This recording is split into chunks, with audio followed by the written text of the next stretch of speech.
Last দুদিনে মার্কেটের মধ্যে নিফটিতে ব্রেকআউট আসার ফলে আজ নিফটি 300 পয়েন্ট পজিটিভে, সেন্সেক্স 1000 পয়েন্ট এবং ব্যাংক নিফটি 585 পয়েন্ট পজিটিভে ক্লোজ দিয়েছে। এছাড়াও আমরা যদি মিড ক্যাপ এবং স্মল ক্যাপ ইন্ডেক্সের দিকে ফোকাস করি, সেখানেও কিন্তু ভালো বাই এসছে। মিড ক্যাপ ইন্ডেক্স 345 পয়েন্ট এবং স্মল ক্যাপ ইন্ডেক্স 77 পয়েন্ট পজিটিভে ক্লোজ দিয়েছে। তো আজকে আমরা মার্কেটের মধ্যে এতটা র্যালি কেন দেখলাম সেটা নিয়ে ডিসকাস করব। এরই সাথে সাথে আগামীকাল নিফটি, ব্যাংক নিফটি কীরকম ট্রেড করবে সেটা নিয়ে আলোচনা করব এবং আজকের ভিডিওয়ে 3টে স্টক নিয়ে ডিসকাস করব, যেসব স্টকগুলোই আপনারা আলোচনা করার জন্য রিকোয়েস্ট করেছেন। চলুন তাহলে ভিডিওটা শুরু করা যাক। ভিডিও শুরু করার আগে বলি, চ্যানেলে যদি ফার্স্ট টাইম ভিজিট করে থাকেন অবশ্যই চ্যানেলটা সাবস্ক্রাইব করে নেবেন আর পাশে থাকা বেল আইকনটা প্রেস করে রাখবেন। আমি ভিডিও আপলোড করার সাথে সাথে আপনাদের কাছে ভিডিওটা পৌঁছে যাবে। আর ভিডিওটা যদি ভালো লাগে অবশ্যই লাইক এবং শেয়ার করতে ভুলবেন না।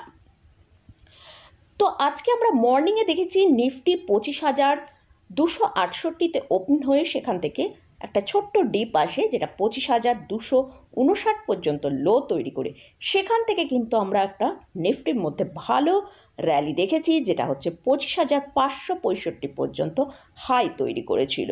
অর্থাৎ 300 পয়েন্টেরও বেশি র্যালি আমরা আজকে মার্কেটের মধ্যে দেখেছি এবং ক্লোজিং টাইমে ক্লোজ পেয়েছি আমরা 25,549-এ। তো গতকালের ভিডিওতে আপনাদের সাথে এই লেভেল নিয়ে যেখানে ডিসকাস করি সেখানে বলেছিলাম নিফটি যদি 25,320-র ওপর ট্রেড করে সাস্টেন করে তাহলে কিন্তু নিফটিকে আমরা 25,500 পর্যন্ত একটা আপসাইড দেখতে পাবো। তো আজকে কিন্তু তার থেকেও আমরা একটা ভালো আপসাইড দেখলাম, যেটা 25,549 পর্যন্ত। তো এবারে আসছি কেন মার্কেটের মধ্যে এতটা র্যালি এসেছে।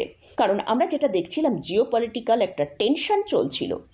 তো সেই জিওপলিটিক্যাল টেনশন এখন শেষ হয়েছে, কারণ ট্রাম্প স্যার তিনি বলেছেন যে আগামী 24 ঘন্টার মধ্যে যুদ্ধ শেষ করতে হবে।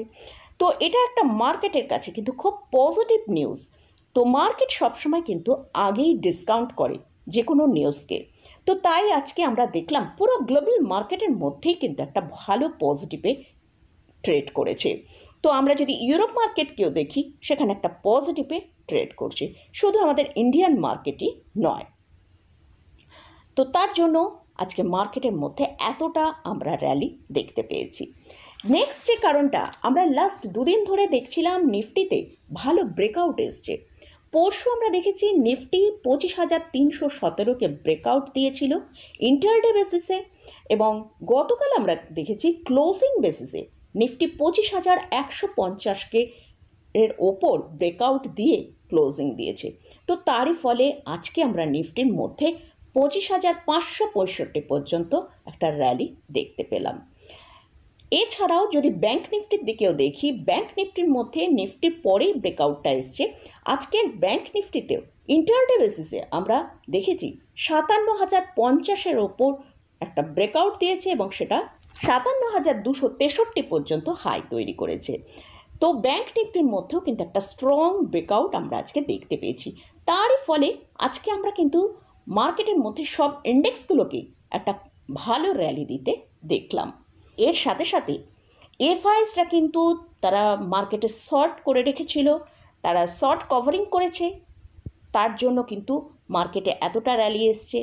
তারা ফেস বাইও কিন্তু মার্কেটের মধ্যে এসছে। তো এফআইএসদের শর্ট কভারিং এবং ফ্রেশ বাই দুটো থাকার ফলে কিন্তু মার্কেটে একটা এতটা র্যালি আমরা দেখতে পেলাম। এছাড়াও আজকে নিফটির মান্থলি এক্সপায়ারি, তার জন্য আমরা দেখেছি যে যারা যেসব ট্রেডার্সরা হায়ার লেভেলে সেল করে রেখেছিল তারা কিন্তু আজকে বাই করেছে এবং ফ্রেশ বাইও এসছে, ডিআইসরা তারা বাই করেছে। তো তারই ফলে কিন্তু আজকে মার্কেটের মধ্যে এতটা র্যালি আমরা দেখতে পেলাম। তো এবারে আগামীকাল কীরকম নিফটি, ব্যাংক নিফটি ট্রেড করবে সেটা নিয়ে আলোচনা করব। তো আজকে যেটা আমরা দেখতে পেলাম যে এতটা র্যালি, এই র্যালিটা মেনলি শর্ট কভারিং থেকে হয়েছে, প্লাস কিছুটা ফ্রেশ বাইও হয়েছে। তো আগামীকাল কিন্তু জুলাই সিরিজের নতুন দিন শুরু হচ্ছে। তো সেখানে কিন্তু আমরা শর্ট কভারিং পাবো না, যেটুকু পাবো ফ্রেশ বাইংই পাবো। অলরেডি আমরা দেখেছি মার্কেট কিন্তু হায়ার লেভেলেই এখন ট্রেড করছে। তো আগামীকাল হয়তো মার্কেটের মধ্যে একটা ডিপ আসতে পারে। তো নিফটির জন্য এখন যেটা ইম্পর্ট্যান্ট লেভেল সেটা হচ্ছে 25,300।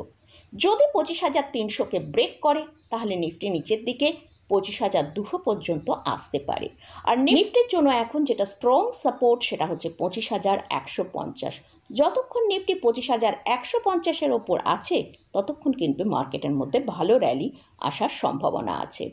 আর যদি আগামীকাল নিফটি ওপরের দিকে 25,570-এর ওপর ট্রেড করতে পারে তাহলে নিফটিতে কিন্তু আমরা ভালো আপসাইড দেখতে পাবো, যেটা হচ্ছে ওপরের দিকে 25,625 থেকে 25,700 পর্যন্ত একটা আপসাইড আসতে পারে।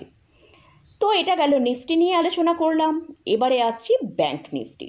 ব্যাংক নিফটি আজকে একটা ভালো ব্রেকআউট দিয়েছে, যেটা 57,050-এর ওপর।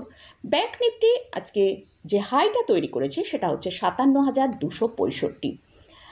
ক্লোজিং টাইমে ক্লোজ দিয়েছে 57,200, অর্থাৎ খুব স্ট্রং পয়েন্টে কিন্তু ব্যাংক নিফটিও ক্লোজিং দিয়েছে। আগামীকাল ব্যাংক নিফটি যদি 57,260-এর ওপর ট্রেড করে সাস্টেন করে তাহলে কিন্তু ব্যাংক নিফটির মধ্যেও একটা ভালো মুভ আসতে পারে, যেটা ওপরের দিকে 57,500 পর্যন্ত একটা আপসাইড দেখাতে পারে। আর যদি ব্যাংক নিফটি 56,800-র নিচে ট্রেড করে তাহলে ব্যাংক নিফটির মধ্যে একটু সেলিং আসতে পারে, যেটা নিচের দিকে হয়তো 56,500 পর্যন্ত আমরা নিচের দিকে আসতে দেখতে পারি। কারণ মার্কেটে যেহেতু আজকে এতটা র্যালি এসেছে, আগামীকাল কিন্তু শর্ট কাভারিং থাকবে না, আর এতটা ফ্রেশ বাইংও থাকতে নাও পারে। তো সেজন্য হয়তো আগামীকাল মার্কেট হয়তো একটা ডিপ আসতে পারে। তো সেক্ষেত্রে আমাদের ব্যাংক নিফটির জন্য যে স্ট্রং সাপোর্টটা মেনটেন করতে হবে সেটা হচ্ছে 56,000। এটা গেল নিফটি এবং ব্যাংক নিফটি নিয়ে আলোচনা করলাম। এবারে আসছি 3টে স্টক নিয়ে আলোচনা করব, যেসব স্টকগুলো আপনারা আলোচনা করার জন্য রিকোয়েস্ট করেছেন। ফার্স্ট যে স্টকটা নিয়ে আলোচনা করছি সেটা হচ্ছে বাটা ইন্ডিয়া। স্টকের কারেন্ট প্রাইস চলছে 1220 টাকা।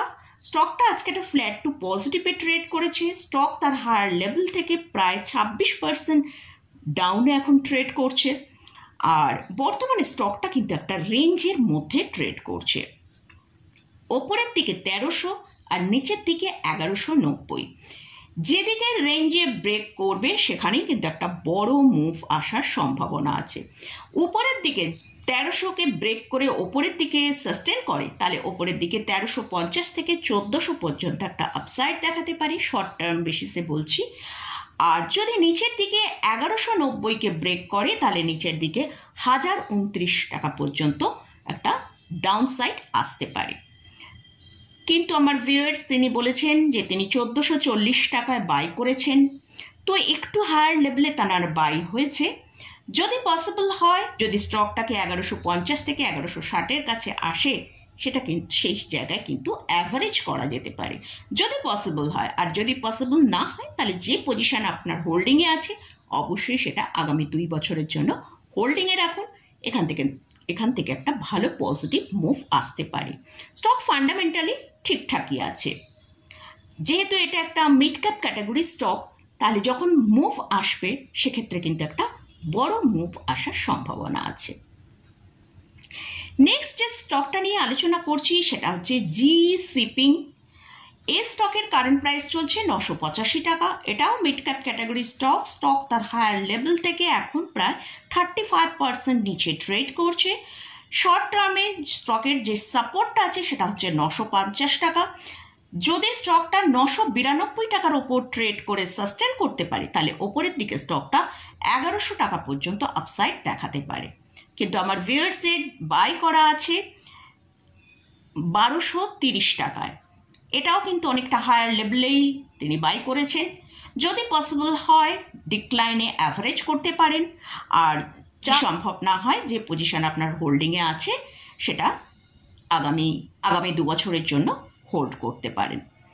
আর এই স্টকে এফআইস এবং ডিআইসদের ভালো হোল্ডিং রয়েছে। এফআইসদের 25.44% এবং ডিআইসদের 14.90% হোল্ডিং রয়েছে। লাস্ট যে স্টকটা নিয়ে আলোচনা করছি সেটা হচ্ছে জেন টেকনোলজি। স্টকের কারেন্ট প্রাইস চলছে 1898 টাকা। আজ স্টক একটা ফ্ল্যাট টু পজিটিভে ট্রেড করছে। এটা মিড ক্যাপ ক্যাটাগরি স্টক। এই স্টকটা তার হায়ার লেভেল থেকে এখনও প্রায় 27% নিচে ট্রেড করছে। যদি স্টকটা 1934 টাকার ওপর ট্রেড করে সাস্টেন করতে পারে তাহলে স্টকটা ওপরের দিকে 2200 থেকে 2250 টাকা পর্যন্ত শর্ট টার্মে একটা ভালো মুভ আসার সম্ভাবনা আছে। আর যদি 1827 টাকা হচ্ছে আর 1827 টাকা হচ্ছে স্টকের জন্য স্ট্রং সাপোর্ট।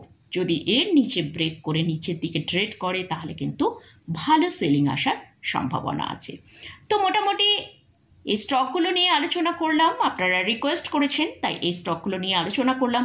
এই স্টকে বা ইন্ডেক্সে কোথাও কোনো বাই রেকমেন্ডেশন নেই।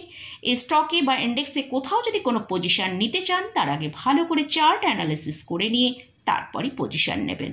তো মোটামুটি আজকের মতন ভিডিওটা এখানেই শেষ করছি। ভিডিওটা যদি ভালো লাগে অবশ্যই লাইক করবেন, শেয়ার করবেন, সাবস্ক্রাইব করবেন। ধন্যবাদ।